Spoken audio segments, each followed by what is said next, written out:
राम राम सभी भाइयों को। आशा करता हूँ सब ठीक होंगे। मित्रों, कुछ बातें ऐसी होती हैं जिनको बिना पढ़े हम व्याख्यान नहीं कर सकते, चाहे हमारा अनुभव कितना भी गहरा क्यों ना हो। इसी के साथ में श्रीमद् भगवद गीता अध्याय 5 के श्लोक 1 से अब आरंभ करने जा रहे हैं, जो पढ़ के आप सबको सुनाएंगे। इसका जितना विवेक निष्कर्ष परमात्मा ने इस बुद्धि में दिया है उसको आप सबके साथ साझा करेंगे और भक्ति की तरफ बढ़ने का प्रयास करेंगे। गीता में दो मुहा ज्ञान किस प्रकार से है, दो तरफा ज्ञान किस प्रकार से, उसको भी पल दर पल समझते रहेंगे, उस पर चर्चा करते रहेंगे। आप सभी से निवेदन है कि इसको सुनिए, अपने मित्रों को शेयर करिए, आप खुद भी सब्सक्राइब करें, औरों को भी सब्सक्राइब करवाएं, ताकि सनातन धर्म की ख्याति सरल भाव में काफ़ी आगे तक जा सके। अब स्टार्ट करते हैं सांख्य योग और कर्म योग की श्रेष्ठता संबंध में अर्जुन का प्रश्न। तत्पश्चात अर्जुन बोले, हे कृष्ण, आप कर्म के सन्यासी और फिर कर्मयोगी प्रशंसा करते हैं, इसलिए इन दोनों में जो एक मेरे लिए भलीभांति निश्चित कल्याणकारक साधन हो उसको कहिए। अध्याय 5 का श्लोक 1। अब दूसरा कर्म संन्यास। इस प्रकार अर्जुन के पूछने पर भगवान श्री कृष्ण बोले, हे अर्जुन, क्योंकि दोस्तों प्रश्न वही करेगा जिसके अंदर गंभीरता होगी, स्थिरता होगी और बहुत कुछ जानता होगा, जो शिक्षावान होगा। क्योंकि अर्जुन को द्रोणाचार्य जी ने शिक्षावत होने का और एक महान धनुर्धर के साथ साथ ज्ञानवान भी बनाने का उनका संकल्प था। वैसा उन्होंने उनको ज्ञान दिया था कि मौका आने पर पूछ सके, और उसी के विषय में इस प्रकार आगे सुनते हैं। श्रेष्ठ कथन। कर्म संन्यास और कर्म योग ये दोनों ही परम कल्याण के करने वाले, परंतु उन दोनों में भी कर्म संन्यास से कर्मयोगी साधन में सुगम होने से श्रेष्ठ है। कैसे कि जो कर्म संन्यास है और कर्म योग है, एक तो कर्म संन्यास हो गया कि भैया मैंने सब कुछ छोड़ दिया, अब एक भगवान भक्ति के अलावा और कुछ नहीं करता, आराम से बैठा अपना माला जपता हूँ, उतनी व्यवस्था मैंने बना ली, अब मैंने कर्म संन्यास ले लिया, मैं काम कुछ नहीं करूँगा। लेकिन काम किए बगैर रह भी नहीं पाता आदमी। जिसके पास करोड़ों की प्रॉपर्टी है, कोई काम नहीं, वो भी काम कर रहा है। तो यहाँ पर उपाधि निर्धार होती है। लेकिन फिर भी यदि भक्ति, इसमें जो बातें भक्ति के लिए हो रही हैं, फिलहाल युद्ध के मैदान में भी भक्ति की बातें हो रही हैं। अब क्या मामला इसमें कि कर्म योग से कर्म संन्यास और कर्म योग से ये दोनों ही परम कल्याण के करने वाले हैं। क्योंकि आपको समयवत किस समय क्या करना चाहिए, किस समय क्या नहीं करना चाहिए, उसका ज्ञान भलीभांति रखते हुए अपने काम को आगे बढ़ाना चाहिए, जिससे कि आपको हानि ना हो, एकदम निसहाय ना हो जाएं कि बैठे बैठे आप कंगाल हो गए, कर्जवान हो गए और काम कुछ नहीं किया। वो भी ना करें, करते अवश्य रहें। परंतु उन दोनों में भी कर्म संन्यास से कर्म योग साधन में सुगम होने से श्रेष्ठ है। क्योंकि जो परम कल्याण के है ना, अब जो कर्म संन्यास है और कर्म योग संबंध का सुगम है। कर्म योगी नहीं होंगे तो हमारा जीवन चलना ही नहीं है, हम जो खाना खाएं वो हजम भी नहीं होगा। इसीलिए हमें कर्मों को अपने, कहने का मतलब अपने फलों को देख कर, अपने काम और काम को देख करके फल, इन दोनों का चिंतन करते हुए अपने इस प्रारब्ध रूपी जीवन को आगे बढ़ाना चाहिए। इसमें संकोच नहीं करना चाहिए। इसलिए हे अर्जुन, जो पुरुष ना किसी से द्वेष करता है और ना किसी की आकांक्षा करता है, वह कर्मयोगी सदा सन्यासी ही समझ योग्य है। क्योंकि राग द्वेषादि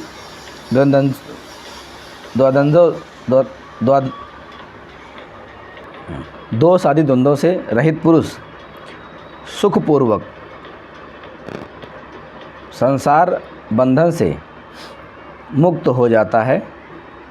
अब जैसे जब दोष कोई करोगे नहीं आप, यानी कर्म संन्यास को जान लोगे कि हम अपने काम में भी संन्यास देखना है, किसी का अहित ना हो जाए, किसी का मेरे द्वारा कोई बुरा ना हो जाए, तो आप स्वतः स्वाभाविक ही कर्म संन्यास है। तो आप द्वेष आदि द्वंद्वों से, अर्थात जो राग द्वेष है, झगड़े हैं, अंतःकरण में चलने वाले बिना अनावश्यक चर्चाएं हैं, उनसे आप बच सकते हैं और कई हद तक आप जी का काम सिर सकता है। और हे अर्जुन, उपरोक्त संसार और कर्मयोग को मूर्ख लोग पृथक पृथक फल देने वाले कहते हैं, ना कि पंडित जन, क्योंकि दोनों में से एक में भी काम्यक प्रकार से, साकाम्य प्रकार से स्थित पुरुष दोनों के फलस्वरूप परमात्मा को प्राप्त होता है। क्योंकि कर्मयोग को मूर्ख लोग पृथक पृथक यानी तरह तरह फल देने वाले कहते हैं कि भाई आप भक्ति कर लो तो ये हो जाएगा, व्रत कर लो तो ये हो जाएगा, ऐसे यहाँ पर जाके इस मंदिर में घुमाओ तो ये हो जाएगा। ये सबकी मनमानी धारणाएं होती हैं, ना कि इसका कोई तर्क या इसका कोई अन्य लाभ होता है। लेकिन उसका जो सही मेल है वो भी इसके पहले जो बताया था ना कि ब्रह्मणे मुखे, उस परमात्मा के उस शब्द में उसका अर्थ है और उसी से सारी जानकारी दी की और चलाई जाती है और परमात्मा को प्राप्त होता है। क्योंकि जब आप अपने आप में शून्य हो जाओगे, अर्थात सब को एक समान कर लोगे, भगवान की तरफ तभी बढ़ा जाएगा। क्योंकि संसार का बोझ लेके हम भगवान के साथ जा ही नहीं सकते हैं। आगे देखते हैं। ज्ञान योगियों द्वारा जो परम धाम प्राप्त किया जाता है, कर्म योग द्वारा भी वही प्राप्त किया जाता है। इसलिए जो पुरुष ज्ञान योग और कर्म योग को फल रूप में एक देखता है, वही यथार्थ देखता है। कैसे कि आप जब भक्ति की तरफ बढ़ते हैं तो आपको कर्म करने पड़ते हैं। मैंने पहले भी कहा था 5 यज्ञ करने, जैसे हमारे गुरुदेव ने बताया था कि 5 यज्ञ भी करने होते हैं, हमें मंत्रमाला जाप भी करनी होती है, हमें आरती पूजा भी करनी होती है। कर्म तो वो भी कहलाएंगे, लेकिन जीवन निर्वाह के लिए हमें रोजी रोजगार के लिए, इस शरीर के निर्वाह के लिए कुछ काम भी करने होते हैं, जिससे हमारा अर्थव्यवस्था बनी रहे। परंतु हे अर्जुन, कर्म योग के बिना संन्यास अर्थात मन, इंद्रियां और शरीर द्वारा होने वाले संपूर्ण कर्मों में कर्तपान का त्याग प्राप्त होना कठिन है और भगवत स्वरूप को मनन करने वाला कर्मयोगी परब्रह्म परमात्मा को शीघ्र ही प्राप्त हो जाता है। अब क्योंकि युद्ध के मैदान में इतना निर्मल ज्ञान की चर्चा हो रही है, वहाँ पर अर्जुन को भगवान बताना चाह रहे हैं कि जब तू भक्ति करेगा, अर्थात उसमें भी कर्म तो करना ही पड़ेगा, जब तू भक्ति करेगा तो उस भक्ति वाले भाव में जब तू अपने काम करते करते परमात्मा वाले काम को भी नहीं भूलेगा, अर्थात न्याय नीति को भी नहीं भूलेगा, तब तो तू जो बताया है ना कि कर्म योगी से कर्म ज्ञानी श्रेष्ठ है, तो कर्म ज्ञानी बन करके काम करोगे तो आप स्वतः ही भगवान के पास जाने का मार्ग आपका बनेगा। क्योंकि ये सब चीज़ें मित्रों युद्ध के मैदान में होती ही हैं। वहाँ पर तो बस सब कुछ भूल के खाली लड़ना ही होता है, क्योंकि या तो मारो या तो मरो। मतलब ये है कि बस खाली मार, और मैं यही चाहता हूँ कि मार काट ही क्यों। तथा जिसका मन अपने वश में है, जो जितेंद्रिय एवं विशुद्ध अंतःकरण वाला है और संपूर्ण प्राणियों का आत्मरूप परमात्मा ही जिसका आत्मा है, ऐसा कर्म योगी कर्म करता हुआ भी लिप्त नहीं होता। यानी कि संपूर्ण प्राणियों का आत्मा रूप परमात्मा ही जिसका आत्मा है, ऐसा कर्म योगी कर्म करता हुआ भी लिप्त नहीं। यानी कि जिसको ये पता हो जाए, जितेंद्र, जो जितेंद्रिय, जिसने अपने इंद्रियों को जीत लिया हो। इंद्रियों को जीतना मतलब थोड़ा अपने में समर्पण कर लेना। इंद्रिय जीतने वाले कितने आए कितने चले गए, एक एक खाली बातें ही होती हैं, लेकिन जितेंद्रिय बनना का प्रयास हमें थोड़ा करना चाहिए, जिससे कि थोड़ा सा हमारे ऊपर के जो ये बोझ बंधन हैं और सांसारिक जो भ्रमणाएँ हैं इन सब पे हम थोड़ा खरे उतर सकें। ऐसा कहने का यहाँ इसका तात्पर्य है, अर्थात निष्कर्ष है। परंतु हे अर्जुन, कर्मयोग के बिना संन्यास अर्थात मन, इंद्रियां और शरीर द्वारा करने वाले संपूर्ण कर्म में कर्तपान का त्याग प्राप्त होना कठिन है और भगवत स्वरूप को मनन करने वाला कर्मयोगी परब्रह्म परमात्मा को शीघ्र प्राप्त हो जाता है, क्योंकि वो उसके सारे कर्म भक्ति के अनुकूल हो जाते हैं और वो तरह तरह के जो मन ग्रंथ फैलावे हैं उनसे वो अपने आप को छुड़ा लेता है। तथा जिनका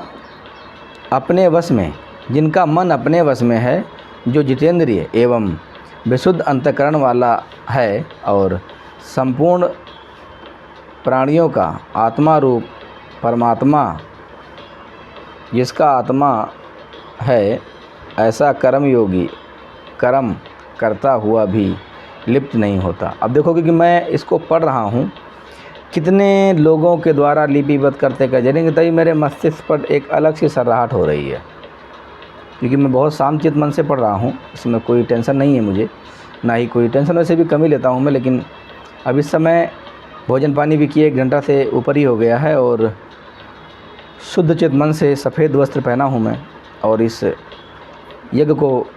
यज्ञ ही है ये, इसको पढ़ते ही मैं बोल नहीं पा रहा हूँ कि और बराबर माथों में, क्योंकि ये हमारा सहस्रार कमल के ऊपर का मामला, कि जितने हम पुण्य धर्म करेंगे उतना ऊपर जाएगा। कि मेरी धर्मपत्नी अंदर बैठ के भक्ति माला कर रही हैं, भाव भक्ति कर रही हैं अपना, तो उसके भी तरंगे आसपास उठती हैं, क्योंकि मैं यहाँ पर ज्ञान और ध्यान कर रहा हूँ, वहाँ पर वो ध्यान कर रही हैं।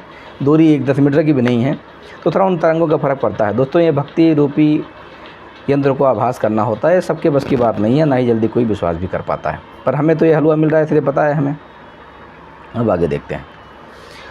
आत्मा रूप परमात्मा ही जिसका आत्मा है, ऐसा कर्मयोगी कर्म करता हुआ जानता है। अभी हम हर काम करते करते अगर भगवान की भक्ति करते हैं और पूर्ण गुरु की तलाश करके, तो हमारा सारा काम बन जाता है। दोस्तों, रील देखने में लोग घंटों गंवा देते हैं। यदि इस ज्ञान को समझेंगे तो न जाने कितना बड़ा बुराई और कितनी बड़ी अच्छाई पा सकते हैं, वो बुराई को छोड़ सकते हैं। सांख्य योगी की अर्थ का निर्देश। और हे अर्जुन, तत्व को जानने वाला सांख्य योगी तो देखता हुआ, सुनता हुआ, स्पर्श करता हुआ, सूंघता हुआ, भोजन करता हुआ, ओहो, गमन करता हुआ, सोता हुआ, श्वास लेता हुआ, बोलता हुआ, त्यागता हुआ, ग्रहण करता हुआ तथा आँखों को खोलता और मूंदता हुआ भी सब इंद्रियां अपने अपने कर्मों में बरत रही हैं। इस प्रकार समझ कर निसंदेह ऐसा माने कि मैं कुछ भी नहीं करता हूँ, कोरा सत्य है। एकदम 101% सही है। दोस्तों, मेरे प्यारे भाई बहन जो भी वीडियो को देख और सुन रहे हैं, मैं बेशक इसे अपने काम के लिए पढ़ रहा हूँ, लेकिन इसमें सभी के लिए बहुत कुछ है, क्योंकि यहाँ पर जो बात बताई गई है वो तत्व को जानने वाला, अर्थात विस्तार को जानने वाला। हमें अपने बच्चे को ये बात सिखा देनी चाहिए कि सृष्टि रचना कैसे हुई है, हमारे सभी देवताओं की क्या स्थिति है, हमें मोक्ष और परम ज्ञान की प्राप्ति कैसे होगी, वो परमात्मा कौन है जिन्होंने हमको बनाया, और वो देवता की किस देवता की क्या स्थिति है, मोक्ष कैसे मिला, और मेन बात हमारी आत्मा कहाँ से आई। यदि हम इस बात का निष्कर्ष चर्चा कर लेते हैं और विचार कर लेते हैं, तो हमारे बहुत सारे काम सिर जाएंगे और हम बुराई से बहुत दूर हो जाएंगे, क्योंकि हमारी आत्मा सत्यलोक से आई है, जो कि मेरे गुरुदेव ने बताया है। और ये सत्य भी है। जहाँ पर हमें कुछ काम नहीं करना पड़ता, भगवान भक्ति में समय बीत जाता है, पता ही नहीं चलता, और वहाँ समय का मार नहीं है, हमेशा दिन ही दिन है, रात नहीं होते। जब मर्जी सोइए, जब मर्जी खाइए, जहाँ मर्जी रहिए, बड़े बड़े मकान बने हैं, ऐसा हमारे गुरुदेव ने बताया है। आगे सुनते हैं, पढ़ते हैं। सुनता हुआ और देखिए, गमन करता हुआ, सोता हुआ, श्वास लेता हुआ। इस पर मेरा कोई बस नहीं है, ना ही आपका बस है। श्वासों की इस कड़ी में वो जो भगवान का मूल मंत्र होता है वो श्वासों में ही जपा जाता है। सोता हुआ, श्वास लेता हुआ, बोलता हुआ, त्यागता हुआ, ग्रहण करता हुआ तथा आँखों को खोलता और मूंदता हुआ भी सब इंद्रियां अपने अपने यथार्थ में बरत रही हैं। इस प्रकार समझकर निसंदेह ऐसा माने कि मैं कुछ भी नहीं करता। क्योंकि मैं रह करके इसलिए अपने माथ को सहला रहा हूँ कि मुझे थोड़ी सरसराहट सी हो रही है, और इसलिए ये कर पा रहा हूँ। और इसी के साथ में ये आपका 10 यानी कि 1 से 9 श्लोक तक यहाँ पूरा करते हैं। 10 में अगले कड़ी मिलेंगे। तब तक के लिए देखते रहिए, चैनल को शेयर और सब्सक्राइब करिए, सभी दोस्तों को सुनने का प्रेरित करिए। मिलते हैं अगली कड़ी में, तब तक के लिए जय हिंद, राम राम।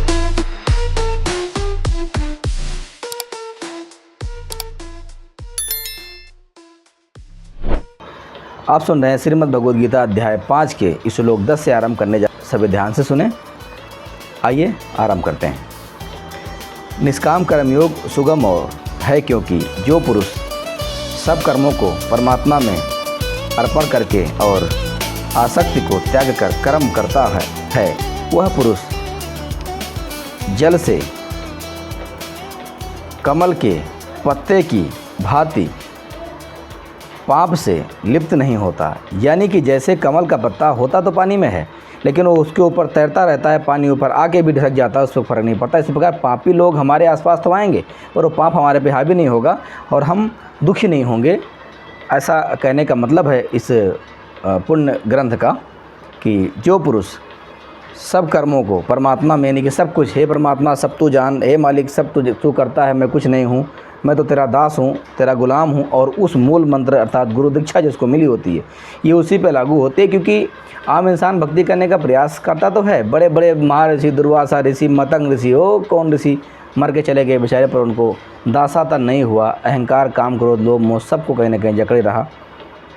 और जो सन्यासी हैं वो गृहिणी को दोष देते हैं, जो गृहिणी है वो सन्यासी को दोष देते हैं। ऐसा दोषारोपण करने वाला सिद्ध और भगत कभी नहीं होता। आगे सुनते हैं।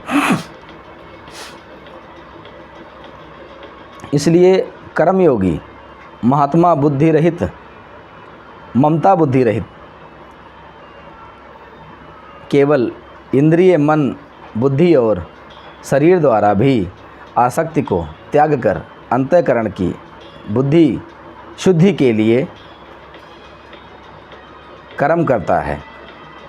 इससे कर्मयोगी कर्मों के फल का त्याग करके भगवत प्राप्ति रूप शक्ति को प्राप्त होता है और साकाम पुरुष कामना की प्रेरणा से फल में आसक्त होकर बंधता है। कर्मयोगी कर्मों के फल का त्याग करता है। वो उसको पता हो जाती है कि अब क्यों बेकार में इसमें समय उलझना, गौ गोचर जहाँ तक मन जाई तहाँ समझो माया भाई। तो इस माया के मुँह से ऊपर उठ जाता है और अपने काम में अपने कर्म पे ध्यान देता है, लेकिन वो उसमें लिप्त नहीं होता। ठीक उसी प्रकार जैसे अभी उदाहरण दिया था ना कि कमल के पत्ते होते तो पानी में ही है, पेड़ पूरा पत्ते पानी पे ही होते हैं, लेकिन उसी प्रकार से होते हैं जिस प्रकार से एक बूंद घी अगर डाल दिया जाए एक पानी में तो तैरता ही विचरता रहता है। उसी प्रकार ये बताया कि कर्मयोगी जो होगा वो इस प्रकार किसी में अपना आसक्त नहीं रखेगा और भगवत प्राप्ति रूप शांति को प्राप्त होता है और साकाम पुरुष कामना प्रेरणा से फल में आसक्त होता है। फल में आसक्त। अच्छा, दोनों बातें दोनों के लिए सही हैं। यदि हम फलों का ज्ञान नहीं होगा तो हम कर्म नहीं कर सकते, जीवन निर्वाह नहीं कर पाएंगे। अगर भक्ति में हमें पता ही ना हो कि हम मोक्ष मिलेगा क्या नहीं मिलेगा, तो भक्ति को करने से कोई मतलब नहीं है। फिर भी जो अन्य बिना मतलब की चीज़ें होती हैं उन पर रोक लगानी हमें बहुत ज़रूरी है, जिससे हमारा काम सिरेगा और हम आगे सुख की ज़िंदगी जी करके भगवान भक्ति कर पाएंगे। और हे अर्जुन, अंतःकरण जिसके वश में है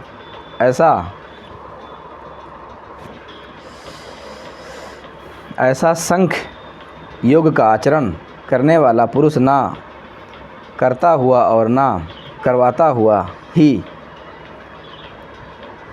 9 द्वारों वाले शरीर रूप घर में सब कर्मों को मन से त्याग कर आनंद पूर्वक सच्चिदानंद घन ब्रह्म परमात्मा के स्वरूप में स्थित रहता है। कैसे रहता है कि जैसे हमारा अंतःकरण यानी हृदय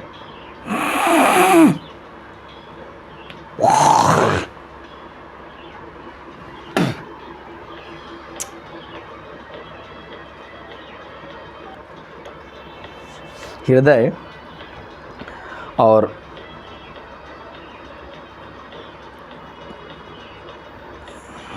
कहाँ पर थे, अंतःकरण हृदय। और अब यहाँ शुरू करते हैं। अंतःकरण जिसके वश में है वह ऐसा सांख्य योग का आचरण करने वाला पुरुष ना करता हुआ और ना करवाता हुआ 9 द्वारों वाले शरीर रूपी घर में, अच्छा ये हो गया, मन से त्याग कर आनंद पूर्वक सच्चिदानंद, यानी कि जब हम इस 9 द्वारों वाले शरीर में, 9 द्वार कौन कौन से हो गए गिन लीजिए।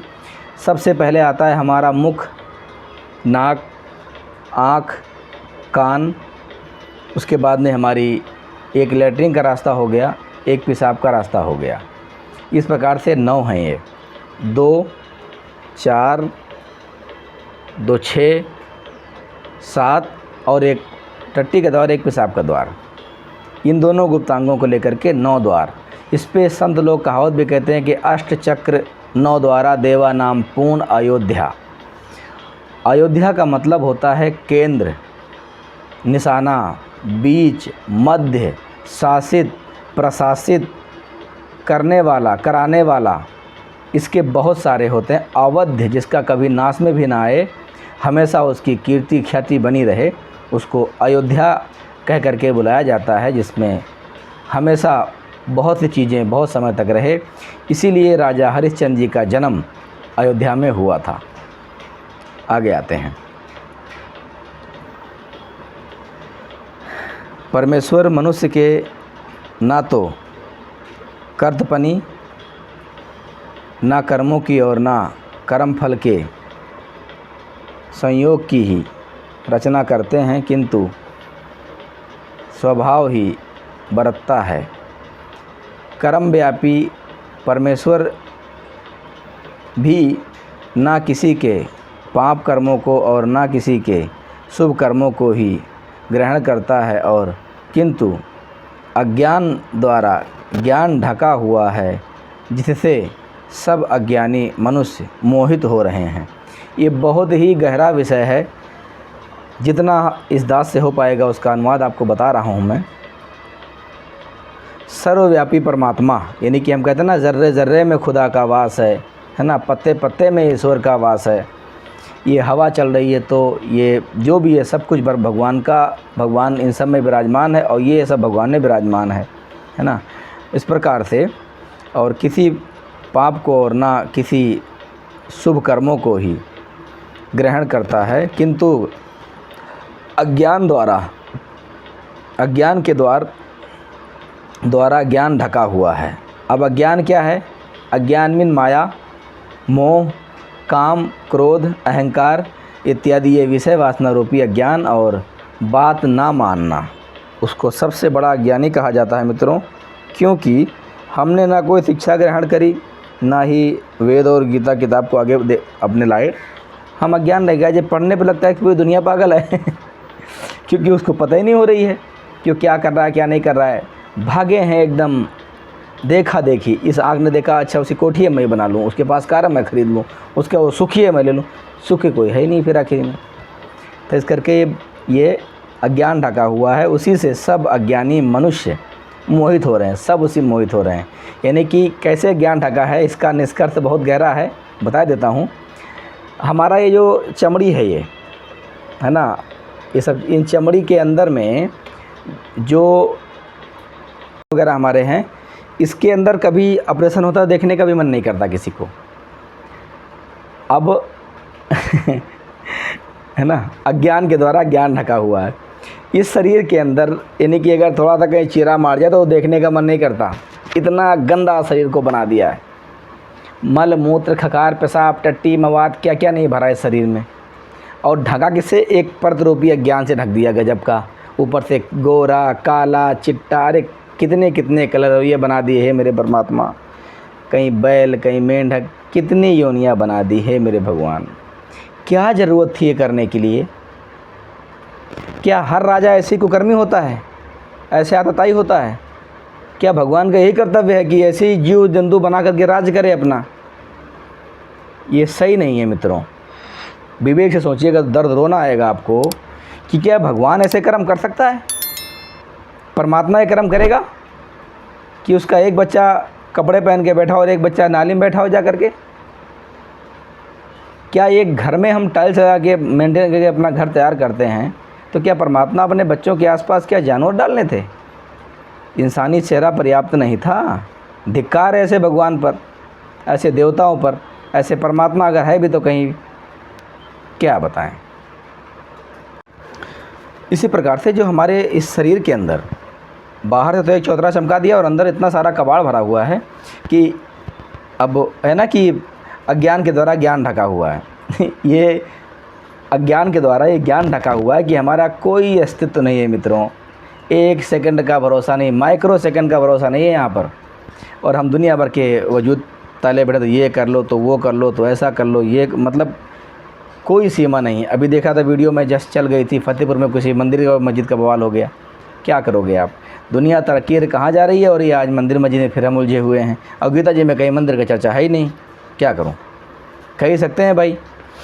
परंतु जिनका वह अज्ञान परमात्मा के तत्व ज्ञान द्वारा नष्ट कर दिया गया है, उनका वह ज्ञान सूर्य के सदृश से उस सच्चिदानंद घन ब्रह्म परमात्मा को प्रकाशित कर देता है।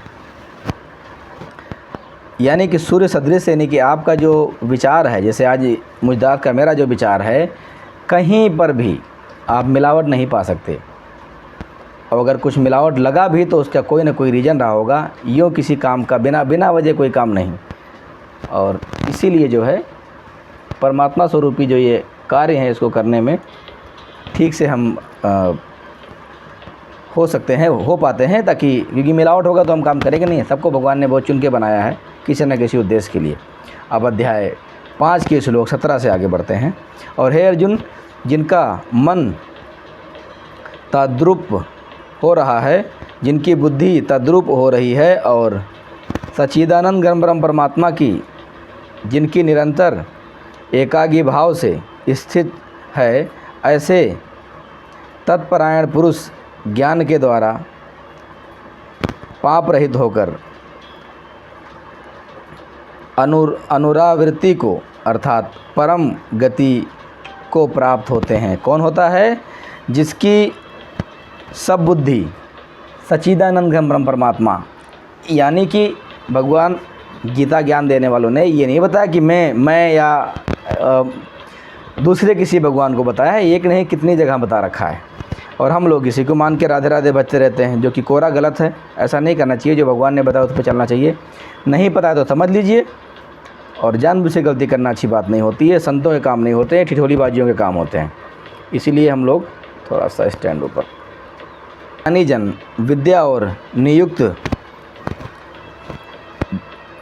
ब्रह्मांड में तथा गौ हाथी कुत्ते और चांडाल में भी समदृष्टि ही होते हैं। यानी कि ब्राह्मणों में भी, गलती हो गया था, ब्राह्मण में तथा गौ हाथी कुत्ते और चंडाल में भी समदर्शी होते हैं। अभी मैंने इसकी जस्ट कुछ मिनट पहले ही इस बात को पढ़ा था कि इस प्रकार से जो हमारे हैं कीट पशु, ये भगवान के काम नहीं है।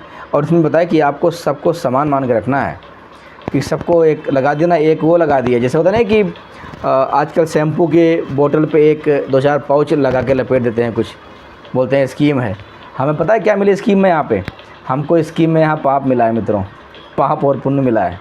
ऐसा गजब का स्कीम मिला है कि इस पाप और पुण्य के मुहिम में ही अपनी ज़िंदगी में बिताए जा रहे हैं। पता ही नहीं क्या कर रहे हैं क्या नहीं कर रहे हैं। कुछ भी करो तो पाप पुण्य, कुछ भी करो तो पाप पुण्य, ये करो तो पुण्य, वो करो तो पाप। इसी में ज़िंदगी मलिन हुई चली जा रही है, बीती जा रही है। धर्म अधर्म जान नहीं पा रहे हैं हम लोग, पाप पुण्य के विषय में उलझे हैं, लड़के हैं और निरंतर उसी में लिप्त चले जा रहे हैं, कृतघ्नी हुए चले जा रहे हैं। क्योंकि परमात्मा जब आते तो हम पहचान नहीं पाते, हमें इतना ज़्यादा पागल बना के रखते हैं। और जब परमात्मा पहचान ले तो परमात्मा के अन्य जो चेले चापर होते हैं, उस गुरुदेव, उस गुरु के मेन जो अन्य शिष्य होते हैं, वो नेक शिष्यों को नहीं जीने देते हुए, क्योंकि उनके अंदर मान बड़ाई होती है। क्योंकि ज्ञानी हो जाते हैं, ज्ञान से बड़ा अहंकार नाश का कारण होता है। आगे सुनते हैं। ऐसे वे इसलिए जिनका मन समभाव में स्थित है, उनके द्वारा इस जीवित अवस्था में ही संपूर्ण संसार जीत लिया गया है। क्योंकि सच्चिदानंद घन ब्रह्म परमात्मा निर्दोष और सम है, इससे वे सच्चिदानंद घन ब्रह्म परमात्मा ही स्थिर है। यानी कि पहले क्या बताया कि तेरे और मेरे बहुत जन्म हो चुके हैं, तू नहीं जानता मैं जानता हूँ। और उस परमात्मा के बारे में बता रहे हैं कि वो परमात्मा स्थिर है, उसका ना जन्म होता है ना मृत्यु होता है, ना मेरा जन्म ना गर्भ बसेरा बालक बन दिखलाया, ऐसा आता है प्रकरण में। और जो पुरुष प्रिय को प्राप्त होकर हर्षित नहीं हो और अप्रिय को प्राप्त होकर उद्गिन ना हो, वह स्थिर बुद्धि प्राप्त होकर उद्गिन ना हो, वह स्थिर बुद्धि संशय रहित ब्रह्मवेता पुरुष सच्चिदानंद घन ब्रह्म परमात्मा एक ही भाव से नित्य स्थित है और बाहर के विषय में आशा रहित अंतःकरण वाला साधक आत्मा में स्थित जो ध्यान जनित सात्विक आनंद है उसको प्राप्त होता है। तदंतर वह सच्चिदानंद ब्रह्म परमात्मा, सच्चिदानंद घन ब्रह्म परमात्मा के ध्यान रूप योग में अभिभाव से स्थिर पुरुष अक्षय आनंद का अनुभव करता है। अक्षय आनंद यानी जिसमें कोई क्षय ना हो, कोई रोक टोक ना करे, वो एकदम एकाग्र भाव से भगवान के रस में स्थिर होने अर्थात विलीन अर्थात उसके राह पे चलने वाले को अक्षय आनंद का अनुभव होता है।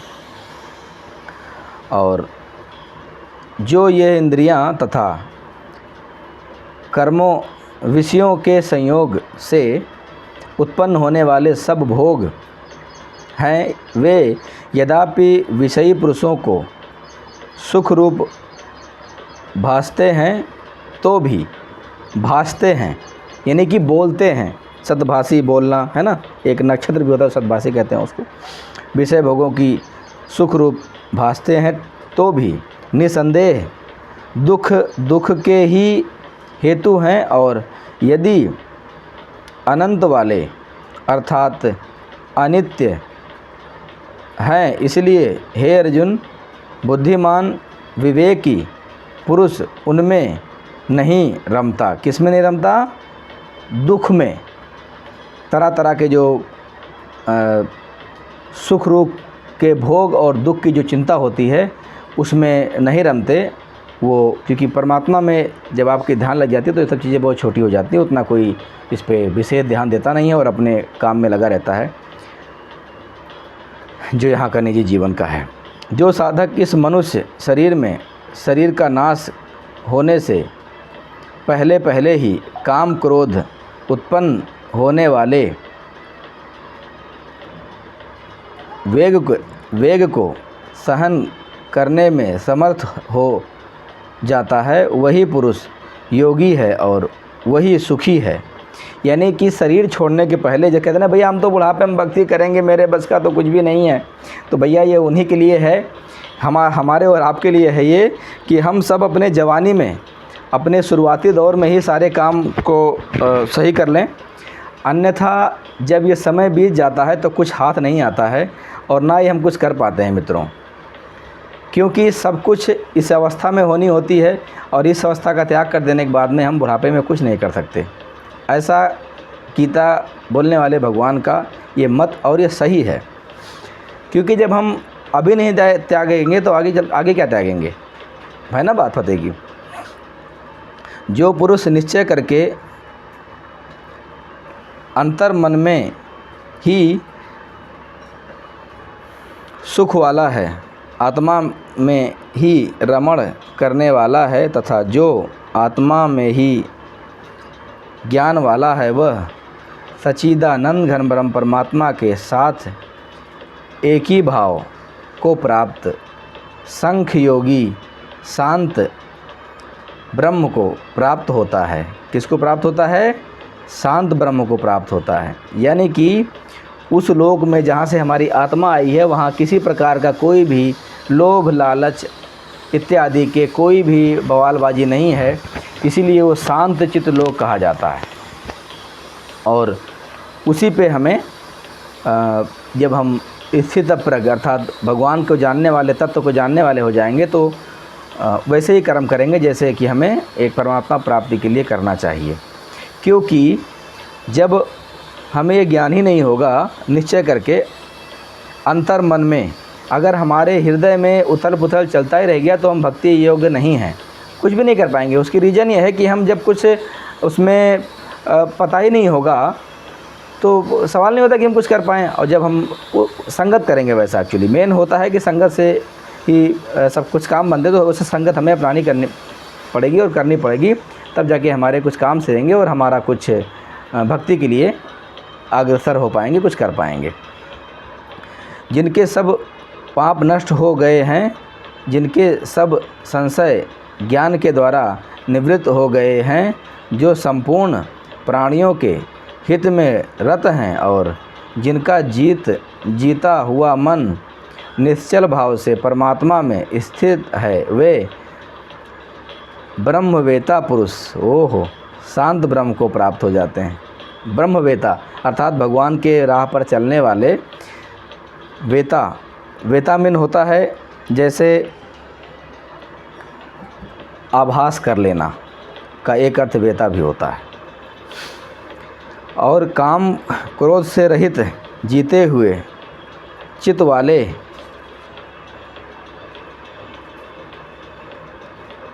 परब्रह्म परमात्मा साक्षात्कार किए हुए ज्ञानी पुरुषों के लिए सब ओर से शांत परब्रह्म परमात्मा ही संपूर्ण है।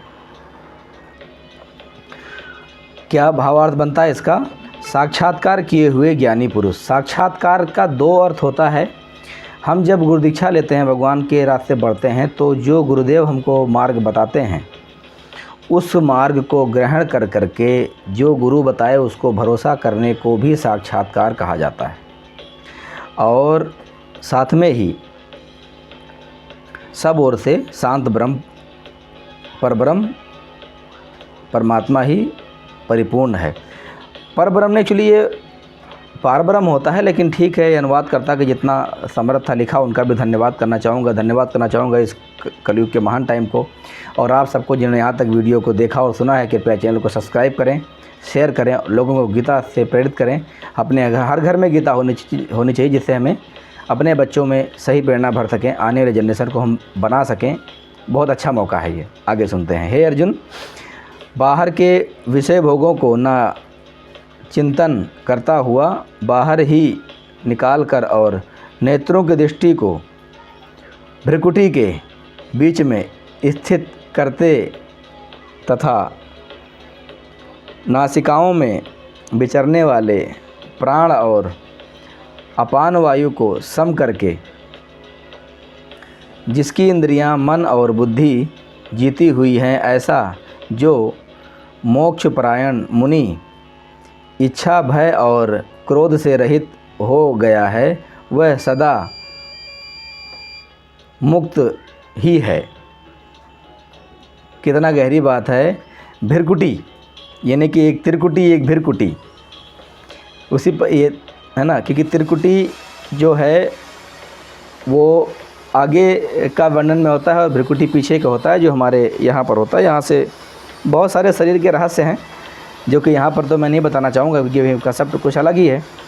और विचरने वाले प्राण और अपान वायु को सम करके, यानी कि इन सब को एक बराबर करके, जैसे भगवान शंकर ध्यान लगाते हैं, समाधिस्थ करते हैं, वो कैसे करते हैं, इसी प्रकार से वो अपने श्वासों को रोक करके प्राण वायु को अपान वायु में एकत्रित करके और साधना करते हैं बैठ के, जिससे उनकी आयु बहुत लंबी है।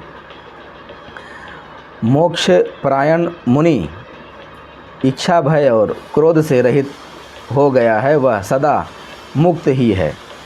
मुक्त इसलिए है कि उसको चिंता ही नहीं है कोई भगवान की भक्ति के अलावा अन्य को दूसरा काम की तरफ मन नहीं करता, क्योंकि वो अपने आप को सब तरफ से रोकने में सक्षम हो जाता है। और हे अर्जुन मेरा भक्त, मुझको सब यज्ञ और तपों का भोगने वाला संपूर्ण लोकों के ईश्वर को, ईश्वरों का भी ईश्वर तथा संपूर्ण भूत प्राणियों का सहृदय अर्थात